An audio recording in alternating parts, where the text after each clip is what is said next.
由2026年5月15日起，越南入境有新規定，好似入境日本咁要網上預先填入境申報卡，攞個 QR code。今次就同大家一齊填表，佢個申報網站條 link 我放咗喺下面，入境前3天內填好就可以。但我5月15日入境嘅時候，佢都仲未用得着個 code， 淨係叫你俾佢望下就算。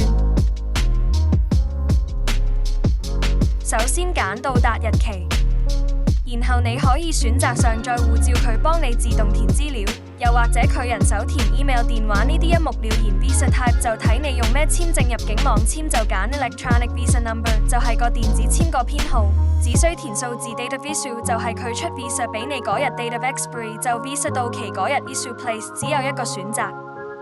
來到第2頁，填返邊個口岸入境，飛機編號、酒店資料 Word 通常係大家最有疑問嘅地方。如果去胡志明市郡1，大部分地方都可以填晒幹 Word， 工作係選填再確認資料正唔正確就大功告成啦。